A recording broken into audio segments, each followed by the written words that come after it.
Hello and welcome to the Success Showcase. I'm your host, Eric Lopkin from the Modern Observer Group. And with me as always is Chip Januszewski from the Happiness and Success GPS. Chip, how you doing this week? Doing great today, Eric. Can't believe it's January 31st. I'm looking out my back window at not 5 feet of snow like they were predicting, but a few inches. And it's just a beautiful January day, but I'm looking forward to a February thaw. Yeah, as we're recording this in the Northeast, we just got hit with a nor'easter. Fortunately, most of us got a little less than what was being predicted. And we're looking forward to temperatures in the 50s later this week. So welcome to New England. So we've got some special guests with us today. Karen Eric Verikas from Dusty Dude Woodworks. And welcome, guys. Thank you. Thanks for having us. So woodworking is not something a lot of people think of about going into business. So how did you guys get into this and how did you decide to make it a business? So Eric and I met, we're a Match.com couple actually. But when we met in 2017, we realized that we have two very different days. So I have about 10 years of marketing experience. And at the time, Eric was an architectural woodworker. And we would come home, and we'd be talking over dinner. And I'd be like, well, how was your day? He'd be like, oh, I built these beautiful screen porches and these arches and corbels. And he's like, how about your day? And I was like, well, I pulled this really great demographic report and these graphics look really amazing. And, we're going to do this A/B test. And we quickly realized that our days were just so different. And we wanted something that we could talk to each other about, that we could really just align on at the end of the day and work on together. And we go to the dog park a lot. We were going to breweries. And every time we would be going, we'd be walking or sitting and having a beer. And we were like, well, what can we do? And I learned very quickly that he was making cornhole sets already. He was looking to pay down some debt on the side. And I saw them and I was like, wow, I think I can brand this. And we just kind of launched from there. We came up with the name for the business and we launched in one of our friends' basements, essentially. Yeah. And it just spread like wildfire. Yeah, tell us about the story about how Dusty Dude came about, because that's very, very entertaining. Oh, Dusty Dude. So the Dusty Dude is our oldest dog, Oreo. And he is he's not that big. He's medium sized, but he's very fluffy. And when we first started, he would hang out in the shop with us and all that. And then you go upstairs and he'd just be covered in dust. And we used to call him the Dude anyway. Mm-hmm. So we kind of just merged it all together. We knew we wanted to name it after him. Yeah. Yeah. Very catchy. And that's fantastic because you literally decided you wanted more work-life integration, took disparate skills, put them together, and so far you've been very successful. Yeah, I like to think so. It has been a wild ride. Yeah. It is really unexpected. We didn't anticipate that I would be in the business at this point.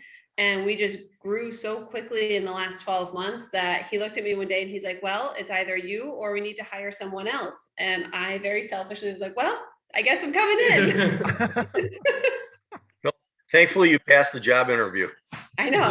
Yeah. Thank goodness. So, I've been in your operations to see you. And I know, you started as a woodworking shop and making the cornhole sets and so on and so forth. And now you've opened up a store a little bit because you do other items too. And then when we just talked recently, you have like a little classroom or a meeting space that's going there too. And it's amazing. So tell us about how you've morphed into all that, because you've done a lot in a short period of time. Yeah, we definitely started, we've been e-commerce since 2017. And when we grew out of our last shop, so I think we've had 3 shops prior to this shop that we're in now. Again, we started a small bench in our friend's basement. Then we went to my in-laws' basement and quickly grew out of that. And then we bought our house with a detached garage where we were like, this is it. We're like, for sure, never going to need something bigger. And we got all the electrical done in it. We invested a lot of money in that. And I think within like 2 or 3 months, it was time to move already. So it's really been a really fast evolution. But being here, the city of Bristol has been so supportive of us. I mean, every endeavor, whether it's looking at spaces, talking about a retail brick and mortar, now we're talking about potential classroom space here. Every step of the way, they've been really supportive. And so have all of our small business friends. And of course, our family and friends have been really wonderful. But in terms of evolution, I mean, it's really just been a dream of mine to have a brick and mortar space. I've worked in retail for a really long time when I was growing up and then into college, and I love working with people. That's why I do the marketing and the sales and all the networking. But just to have a space for people to come in and actually touch and feel our product, we feel is a game changer. You can have the best pictures and the best video or videos that make you laugh and people want to work with you, but actually having the opportunity for someone to come in, see our wood shop, because our retail space is within our wood shop, and talk with us and talk about potential custom work or buy a cornhole set or a charcuterie board. I mean, that's just so amazing. We've had a lot of requests for it, and so now we are finally in the process of getting it going. That's Now, what. you've mentioned this a couple of times already. You started with cornhole sets. Now, seeing that we have a national audience and there are actually large parts of the country that have never heard of cornhole sets, can you describe what these are? Cornhole set. So cornhole is also known as like bean toss, beanbag toss, backyard game where you're tossing the bean bags into these wooden cornhole sets. There's a hole in the center, and that's the goal. Try to toss it into the hole or get it to stay on the board. It's basically like a new version of horseshoes. Well, new. It's not that new. Newish. I played beanbag growing up in the 60s. So yeah, it's been around for a long time. All right, so it's become more popular as of recently. And I mean, you have a really unique way of getting the word out too. I mean, obviously, Eric and I have both done a lot of networking, and we've had people who do craftsman, woodworking, and so on and so forth. They'll join a networking group, but because their schedule is so intense, they make a couple meetings and they can't go anymore. And you folks made a decision. I mean, we met Kara through a networking meeting, which was wonderful. And so she's out there, the face of that. Obviously, she's your backup for doing all the working too.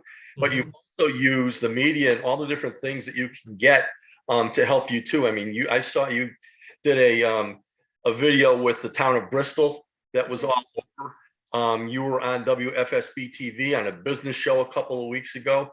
So the word is really out with you. And I think that's obviously a big part of your success. So congratulations on that. Thank you. Thanks. That can all be attributed to her need to network. So you said you started out with e-commerce, and a lot of the networking events you started going to were virtual. Yes. How does that translate to getting people to come into a retail store and coming into your wood shop? So I think for us, it's been a lot of clients that we've already worked with, or people who have seen work that we've done, and they're like, oh, you know, they'll message us on Instagram or Facebook, or they'll shoot us an email, and they're like, well, can I come and see your showroom? And we wholeheartedly, it's very sad, we have to say, we don't really have one, but you're more than welcome to come see us in our shop. You can see what we do. So that really was kind of the start. We've recently had a lot of people that want to come in. They want to touch the wood. They want to feel it. They want to see samples. They want to be able to bring their samples home. So I think that's really word of mouth for us, whether it be through clients, networking, or just social media has really been pivotal. Well, you do have a very nice website to back things up with a lot of really good pictures, so that people can just go on there and see the quality of your cornhole sets, as opposed to go get a $20 set from Walmart or something like that. And then the custom woodworking that you do. I mean, that's something that you haven't talked about yet, but that's a big part of your business, and that's obviously one of Eric's specialties, because the pictures that I saw in there are gorgeous. So talk a little bit about that. Oh, thank you. Yeah, definitely the custom woodworking has superseded like cornhole and inventory orders and things like that. Actually, we're so booked up with custom woodworking that we don't have time to make any inventory. So, which is good. It's a good place to be. But yeah, I like to make different things. Excuse me. the repetitive process kind of gets old pretty quick. Mhm. So with every job that we do, it's all custom. It's like you're relearning everything with each job. It's all the same skill set, but everything is done slightly different. So it's new every day, which is really, it's nice because it's not like just do the same thing over and over and over again. And we're trying to push that. One, it's a lot more fun to do. It's good for our business. And we're trying to get people those items and things that they've been looking at in their house. And they're like, I've been wanting to change this for the last 5 years, but I don't know where to go. So we want to be those people where they go. So what kind of custom work do you do? It really, there's not much limitation to it. There's desks, there's bookcases, built-in mudroom storage, barn doors, regular doors. I'm on the spot here. I know. Coffee cocktail stations have been really Yeah. popular for us this year. So a lot of people are looking for fun or funky ways to display and kind of hide things at the same time for their coffee and cocktails. We do a lot of mantles also. So we've done some angled mantles, which are really cool. And a lot of work with shiplap. So a lot of our clients love that farmhouse style. And so we have done entryways, laundry spaces dedicated with shiplap and really fun storage ideas. Custom pantries, closet designs. So it really runs the gamut. I think the only thing that we can't do at this very moment, but will in the future, or anything that requires something to be turned. So that's something we won't say no to a client. We'll definitely, utilize somebody else within our network who could provide something like that. We just don't have a lathe in our shop, which is the only reason why we can't do that ourselves. But you're working on getting that. Yes, Yeah. absolutely. Absolutely. Yeah, we just got our big industrial planer. Yeah. So we're upgrading all of our machinery one at a time. We've got a very long list of ones. Yeah.